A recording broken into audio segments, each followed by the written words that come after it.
Nous vous remercions, professeur Madiandien, pour ces différentes contributions. Vous avez posé 2 questions à mademoiselle Aïdatine. Mademoiselle Aïdatine, vous pouvez peut-être tenter d'y répondre. Merci, Monsieur le Président.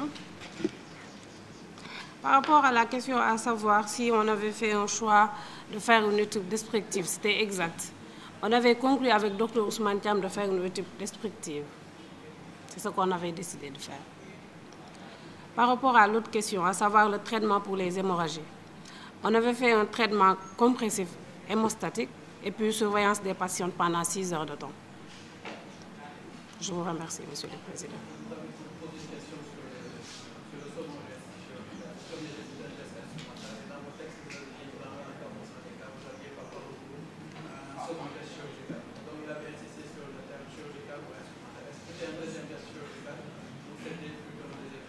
Instrumental, deuxième geste instrumental. Il me revient à présent le privilège de prendre la parole. C'est un privilège que vous m'offrez aujourd'hui, dans la mesure où j'ai aujourd'hui la possibilité de siéger auprès de frères et d'amis, parce que comme ils l'ont dit, nous cheminons ensemble depuis de très très longues années.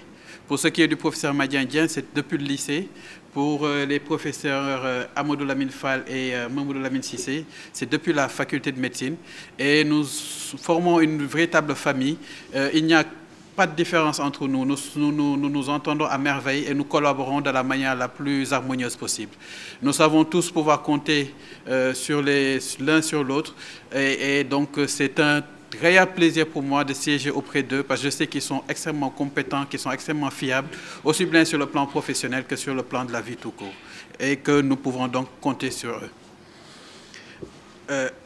C'est donc un plaisir d'être dans ce jury de thèse et de pouvoir parler, de pouvoir apporter une contribution au travail que vous avez réalisé. Comme l'a dit le professeur Madiandien, vous avez abattu un énorme travail parce que ce n'est pas évident de pouvoir colliger près de 900 cas d'une pathologie bien particulière. Ce n'est pas toujours évident de travailler lorsque l'on n'est pas dans les grands centres, comme ici à Dakar, dans les grands hôpitaux. Vous étiez à Saint-Louis. Vous avez fait un travail qui est novateur dans la mesure où la plupart des travaux, comme l'a dit votre directeur de thèse, émanent des hôpitaux de Dakar, de la faculté de médecine de Dakar. Mais de plus en plus, nous essayons d'initier des travaux dans les régions parce qu'il y a énormément de possibilités sur le plan humain. Il y a beaucoup de travail qui est abattu dans ces hôpitaux-là. Et nous pouvons, je pense, à partir de là, produire des travaux de qualité et avoir une idée de ce qui s'y passe. Parce que lorsque l'on sait ce qui s'y passe, c'est par ces travaux-là que l'on sait ce qui s'y passe et qu'on a un état des lieux. Et cela permet éventuellement, en fonction de la prise en charge et des résultats de cette prise en charge-là, voir s'il y a des choses à améliorer, s'il y a des choses à apporter ou pas. Donc c'est une excellente chose que vous ayez pu réaliser ce travail. Et ce travail a permis, comme il l'a dit, d'avoir une idée de la fréquence de cette pathologie et des possibilités de prise en charge et des complications qui pouvaient en découler.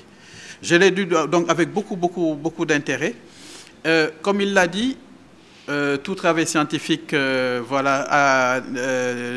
aucun travail scientifique n'est parfait. Et donc, je vais apporter des remarques à la fois de forme et de fond, chemin faisant, ce qui n'enlève absolument rien à la qualité de ce que vous avez réalisé. Comme il l'a dit, certainement vous avez dû taper vous-même votre thèse. Il y a quelques coquilles, sur le plan de la forme, sur le plan de la présentation, il y a des choses à améliorer. Je vais juste faire 2 remarques, en fait, par rapport aux fautes. À la aux tournures, aux fautes un peu de français. À la page 49, vous dites ré, vous parlez de rez-de-chaussée, et ré est écrit R-A-I-E. C'est R-E-Z, d'accord? Pour les tournures, je n'ai pas pu m'empêcher de revenir à la page 57 sur le fait que vous disiez que la majorité des patientes venaient en dehors de l'île. Cela ne se dit pas de cette manière-là. D'accord. La majorité des patientes n'étaient pas originaires de l'île, mais venaient en dehors de l'île, ça ne se dit pas. À la page 58, vous nous présentez des résultats pour le mois d'admission. Elles sont entrées, bon, il y a des fautes, elles sont entrées dans... il y a en fait la dernière phrase du mode d'admission, il faudra revoir ça, d'accord? Et le résultat en plus est présenté au présent, alors que les résultats doivent être systématiquement présentés au passé. à la page 59, au début, vous nous parlez de l'âge de la grossesse. Et vous nous dites l'avortement survenait pour l'essentiel des cas avant 3 mois. Le tableau suivant représentait donc les patients selon l'âge de la grossesse. L'avortement était de type spontané dans 99,55% des cas. On notait 4 avortements spontanés, 4 avortements provoqués. En fait, c'est ici, le titre du paragraphe, c'était l'âge de la grossesse. Vous avez juste donné 2 phrases sur l'âge de la grossesse et ensuite vous avez abordé un autre item qui était en fait le type d'avortement, l'avortement provoqué, l'avortement spontané. C'était extrêmement important et donc vous auriez gagné, je pense, à séparer ces deux paramètres parce que, comme il vous l'a dit, vous n'aviez pas beaucoup d'avortements provoqués et à un moment dans vos discussions, vous avez dit que les avortements provoqués étaient non notifiés et non documentés. Mais au contraire, il aurait fallu que l'on sache ce qui s'est passé avec ces avortements provoqués. Et qu'est-ce qu'il est advenu de ces patients-là? Quelle a été la prise en charge? Est-ce qu'il y a eu des complications? Parce que très souvent, c'est avec les avortements provoqués que l'on a de grosses complications. Pour les avortements spontanés, il peut y avoir des complications, il peut y avoir des rétentions, il peut y avoir de l'infection. Mais en général, c'est avec les avortements provoqués que l'on a. Mais donc, cette notion d'avortement provoqué, d'avortement spontané est restée un peu noyée dans ce petit paragraphe-là. Comme il l'a dit, les tableaux et les figures doivent être appelés dans le texte. Il faudrait que dans votre texte, que l'on puisse dire qu'à un moment de votre texte, que vous mettiez en parenthèse tableau 2 et que l'on sache que ce que vous dites se rapporte au tableau 2. Mais à aucun moment, vous n'avez appelé les figures dans le texte. À la page 59 toujours, vous nous dites la figure suivante représente les modalités de prise en charge. On vous a déjà fait la remarque comme quoi on ne procède pas de la sorte. Et lorsqu'on regarde la figure suivante, en fait, c'est la figure 23. Et en fait, la figure 23 ne parle même pas de la répartition des modalités de prise en charge. Elle parle plutôt de la répartition. C'est plutôt la figure 24 qui vient après. Donc, ce n'est même pas la figure suivante qui se rapporte à votre texte. Et pour ce qui est de la figure 23, il n'y a pas de texte. Il n'y a que la figure et il n'y a aucun texte qui s'y réfère.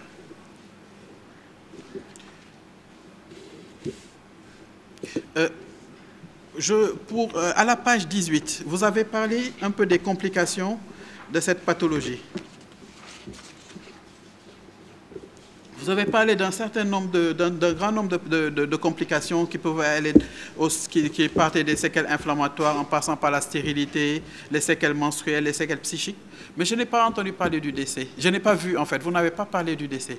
C'est une des complications. Aussi bien dans la première partie, vous n'avez parlé des décès et vous n'avez expliqué comment les décès pouvaient survenir. Est-ce que c'était à partir d'une infection, d'une septicémie ou c'était après un choc hémorragique? On n'en a pas entendu parler. Et même dans vos résultats, ce n'est qu'à la conclusion, tout à l'heure lorsque vous la lisiez, que je vous ai entendu dire qu'il n'y avait pas eu de décès dans votre série. D'accord? Une autre partie qui, je pense, devrait être un peu réorganisée, c'est le chapitre matériel et méthode. On aurait pu même dire patient et méthode. Et dans ce chapitre-là, d'abord, le cadre de l'étude, vous l'avez exclu du chapitre matériel et méthode, comme vous l'avez intitulé. Le cadre de l'étude, il fait partie du chapitre patient et méthode. D'accord? Et votre cadre d'étude, il est très très long. Vous avez fait une présentation sur quasiment 10 pages de la situation sanitaire à Saint-Louis et de la situation sanitaire, en fait, et de la présentation de l'hôpital. D'accord, c'est trop long. C'était sur 10 pages et il y a beaucoup de commentaires là-dedans parce que vous devez, dans les chapitres patients et méthode et dans les chapitres résultats, vous ne devez présenter que votre méthode, donc au chapitre patient et méthode, et vos résultats bruts. Et les commentaires viennent après au chapitre discussion. Et en particulier dans votre chapitre, quand vous présentiez l'hôpital, vous avez énuméré différents services de chirurgie et de spécialité chirurgicale. J'ai été un peu surpris dans la mesure où je pense que très souvent dans les hôpitaux régionaux, il y a un service de chirurgie et il y a beaucoup de spécialistes, mais il n'y a pas de service d'urologie attitré, de service d'ophtalmologie attitré en général. Je ne sais pas si, bon, c'est peut-être qu'il faudra un peu vérifier pour voir si ce n'est pas un grand service d'urologie où il y a plusieurs spécialistes c'est bon, un service de chirurgie avec plusieurs spécialistes à l'intérieur. Quand vous présentez votre méthode, parce que vous avez fait une première partie où vous nous avez parlé de manière très très large, de manière très exhaustive des avortements et tout, mais il aurait fallu que vous nous disiez au chapitre méthode comment sont pris en charge les avortements à l'hôpital régional de Saint-Louis. D'accord? Parce que parfois, il y a ce qui est fait de manière théorique, ce qu'il y a dans les livres, et parfois les réalités de nos hôpitaux font que nous avons une prise en charge qui nous est propre. Et il aurait fallu que vous puissiez, dans votre méthode, que l'on puisse savoir que les patientes, lorsqu'elles sont reçues, c'est de telle manière que l'on procède, on met une voie veineuse, on fait ceci, on les amène ici, on fait cela, on fait cela. Et même l'hospitalisation, ce n'est qu'à la conclusion que l'on apprend qu'aucune des patients n'a été hospitalisée. Donc, il fallait que tous ces éléments là ressortent, que l'on ait un référentiel de prise en charge des avortements, voilà, en gynécologie. Même pour la contraception, c'est après que l'on découvre que certaines patientes, on leur a proposé de la contraception. Est-ce que c'est une stratégie qui est systématique? À quel moment on propose? Combien de temps après l'avortement? Et donc, est-ce qu'on va parler au mari? Donc, il aurait fallu que toutes ces choses-là figurent dans votre chapitre méthode pour que l'on sache exactement comment, à l'hôpital régional de Saint-Louis, on prend de manière pratique en charge les avortements. À un moment, vous nous parlez de l'aspiration électrique. Dans votre chapitre des rappels, vous avez parlé d'aspiration manuelle. Et c'est dans les résultats que l'on se rend compte que vous avez parfois eu recours à l'aspiration électrique. Donc, et même ces différentes méthodes auraient dû même figurer dans votre chapitre méthode pour que l'on sache quelles sont les méthodes que vous utilisez à Saint-Louis. L'examen anatomopathologique du produit de conception, il n'a pas été réalisé dans votre étude, mais on le comprend, je pense qu'il n'y a pas d'anatomopathologie à Saint-Louis. Et peut-être que dans des situations un peu particulières, en particulier s'il y a des avortements spontanés à répétition, il faut peut-être à ce moment-là mettre la pièce dans du formol et expliquer aux parents qu'il y a nécessité peut-être d'acheminer cette pièce-là à Dakar pour que cela puisse être examiné et que l'on essaie de voir s'il n'y a pas une cause curable, s'il n'y a pas quelque chose que l'on pourrait faire pour que ces avortements à répétition ne puissent être, que cette série-là puisse être, cette escalade-là puisse être interrompue. Quelques remarques par rapport à la bibliographie. À la page 63, vous citez Balayara. Voilà, Balayara pour le chapitre J'ai cité parité, la dernière phrase du chapitre J'ai cité parité. Vous citez Balayara et vous lui adjoignez la référence 45. Mais quand on va vérifier, la référence 45, c'est Turcal. D'accord, donc il y a une erreur de ce côté-là. Et vous citez également à la page 65 6C, sans donner de référence. Également à la page 68, vous avez cité un autre auteur sans donner la référence qui va avec. Donc, pour vous montrer que votre travail m'a beaucoup intéressé, je l'ai lu avec beaucoup d'intérêt. Et comme je l'ai dit à l'entame de mon propos, les différentes remarques que nous avons tous apportées n'enlèvent absolument rien à la qualité du travail.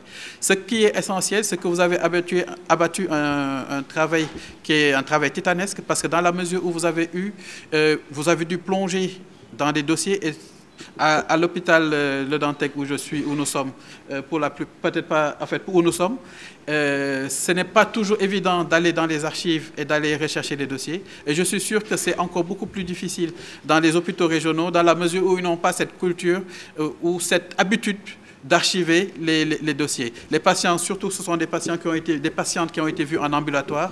Très souvent, ce n'est pas noté. Et vous avez certainement dû éliminer certains dossiers parce que vous ne pouviez pas les exploiter, parce qu'il n'y avait pas assez d'éléments qui avaient été consignés.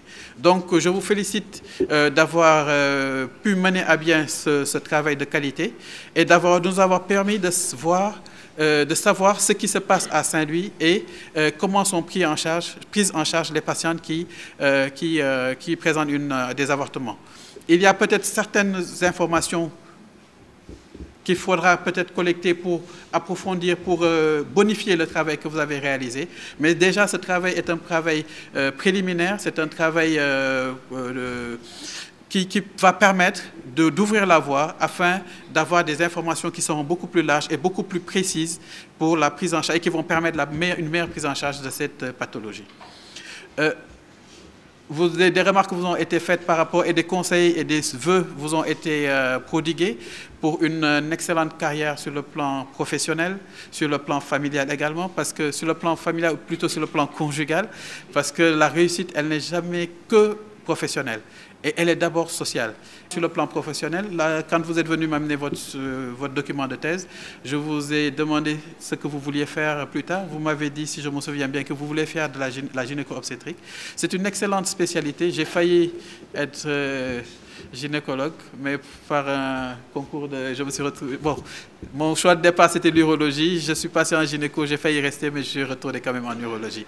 Mais c'est une excellente spécialité qui n'est pas facile, mais je pense que vous avez, vu le travail que vous avez réalisé, je pense que vous avez toutes les capacités sur le plan professionnel pour arriver à bout et réussir de la manière la plus belle.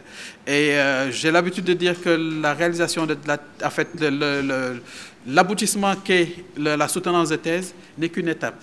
Vous vous rendrez compte, dès après la soutenance de thèse, qu'il y a beaucoup de challenges et qu'il y a beaucoup de choses qui sont derrière. Ne vous dites pas que ça y est, j'ai fini. Il y a beaucoup d'autres choses que vous pouvez réaliser vu les capacités que vous avez et je pense que je vous souhaite ardemment que vous y arriviez. Et je profite également de ce jour pour féliciter vos parents parce que si jamais vous êtes arrivés là où vous êtes aujourd'hui, c'est grâce à tous les sacrifices auxquels ils ont consenti que vous êtes là. Et donc c'est un jour, au-delà de vous, c'est leur jour, c'est un grand jour de fierté parce que avoir un médecin dans la famille, ce n'est pas rien. Avoir une brillante étudiante qui réussit comme vous le faites actuellement, c'est un énorme motif de satisfaction pour eux. Je les en félicite et je leur souhaite également une très longue vie et je leur souhaite également de pouvoir vivre longtemps pour vous jouir de tout ce que vous allez réaliser, Inch'Allah, dans le futur. Je ne vous ai pas posé de questions. Le jury va donc se retirer pour délibérer. La séance est suspendue.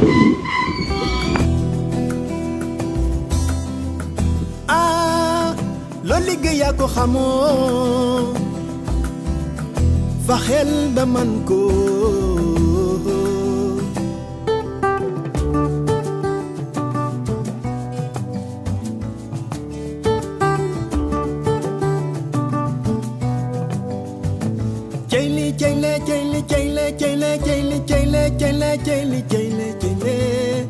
man xam naa ne lii yow yaa ko liggéey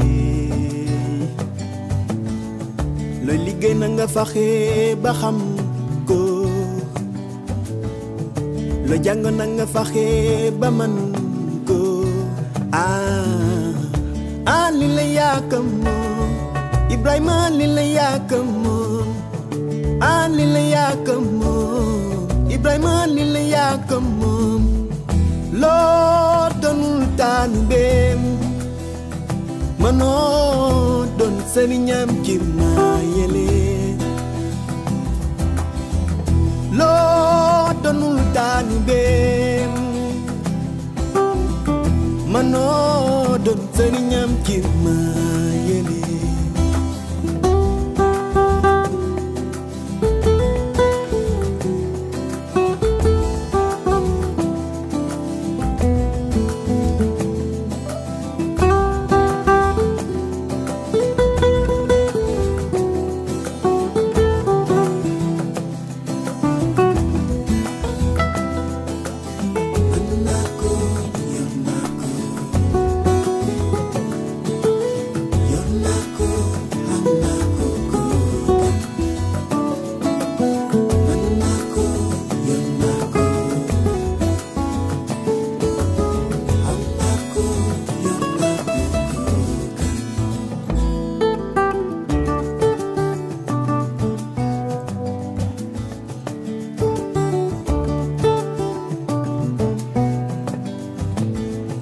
lo jàng yaa ko xam lo liggéey yaa koy moomal sa bopp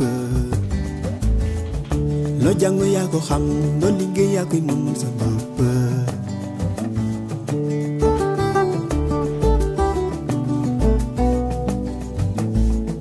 lo jàng yaa ko xam lo liggéey yaa koy moomal sa bopp lo jàng yaa ko xam lo liggéey yaa koy moomal sa bopp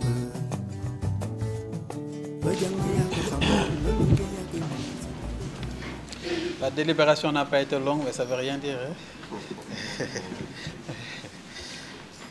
Le président et messieurs les membres du jury, après avoir entendu mademoiselle Aïda Tine dans sa soutenance de thèse de doctorat d'État en médecine, au cours de la séance du mercredi 17 juin 2015, sur le sujet suivant. Prise en charge des avortements à l'hôpital régional de Saint-Louis à propos de 893 cas, la déclare digne d'être promue au grade de docteur en médecine. Décide de lui attribuer une mention très honorable.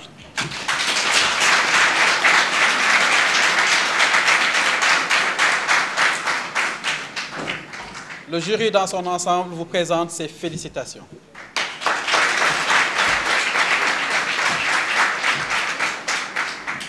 Mademoiselle Tine, veuillez prêter le serment d'Hippocrate.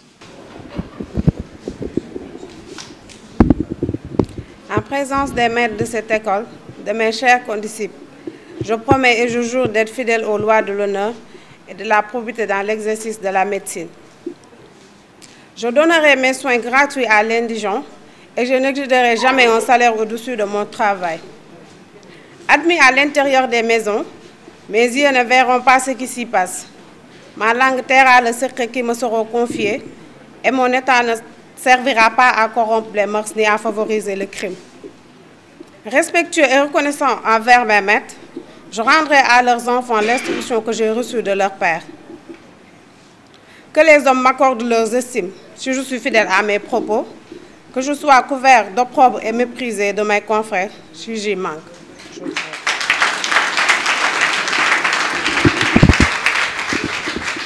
La séance est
Chapachuli donu na bayam janu wachunai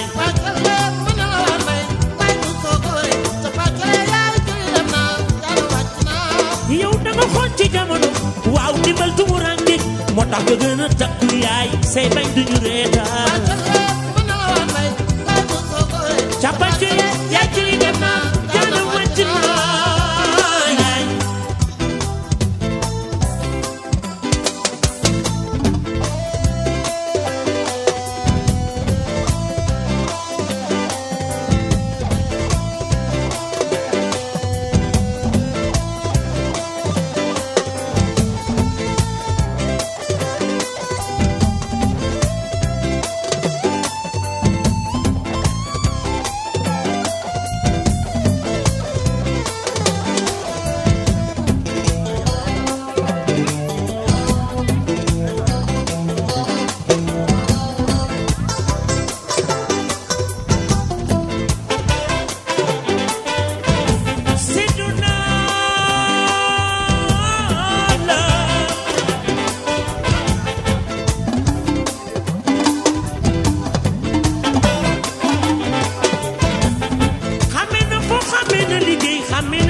Manjay jamak manjay mi ki Tuuba xar yàlla biiram gaal capatuli man la wan bay bay butu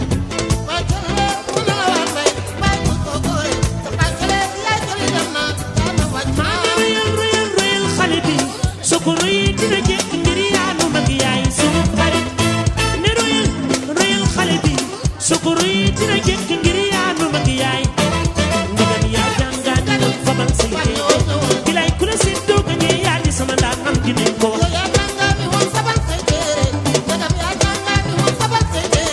ndegam yaa jàngaan jëlal say téere bilay ku la seddoo ka ñee yaa di sama ndaan am dinañ ko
sonn ci doomam ngir jëriñu ëllëg woon naa la kon góorgóorlul ma tëralal ma yaay booy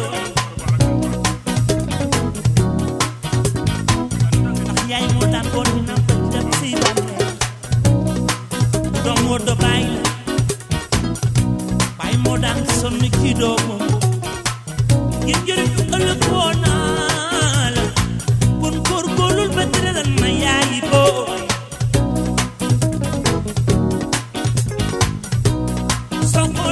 soo ko defee ci ngay am jaloore soo ko defee ci ngay am manoore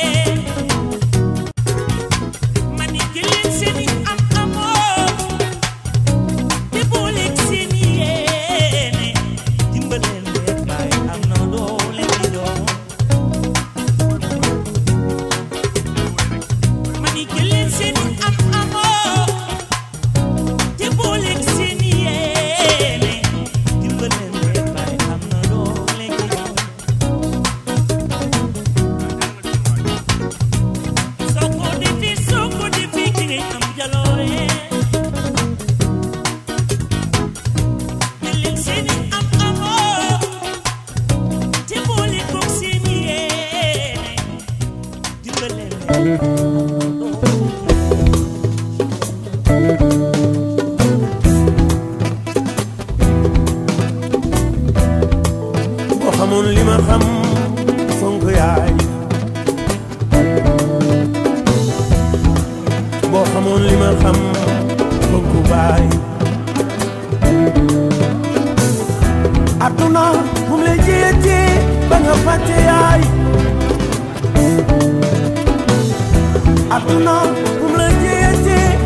bay dam bañi door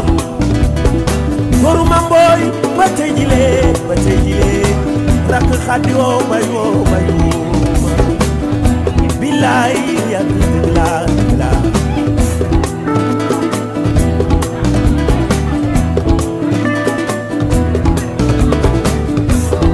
Adama ba ñuy door caam baba demba caam ada xadi woo bay woo bay woo billaay yàgg la la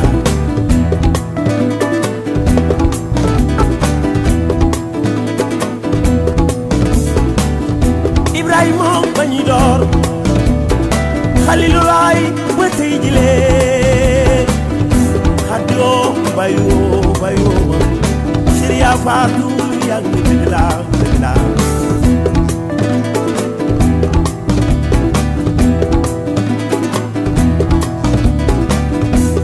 Yusufa ba ñuy door bay Ismaila ba tey jilee xadi woo bay woo bay woo billaay yàgg dëgg la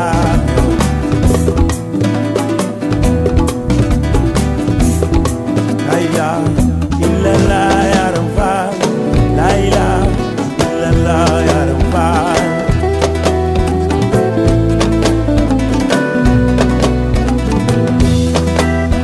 lay gën ko yabula yabula faal mbaate ko xamula ya Rabbal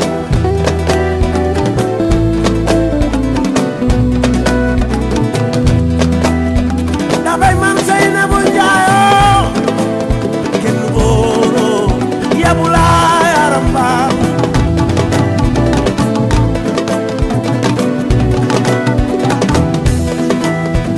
suñuy dund ak suñuy dee lépp yaa ni moom la illallah ya Rabbal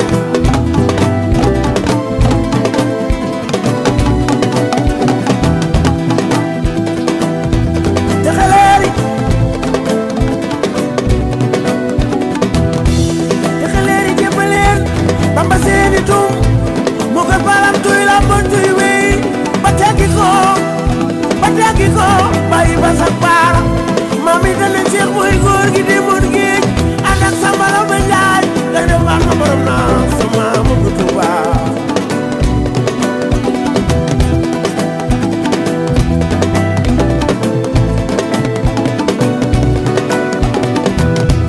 budul woon ak doomu Abdalaay ja budul woon ak doomu Aminata Jaam Muhammadu Rasulilaay xaw ma fu nu jëm ay dara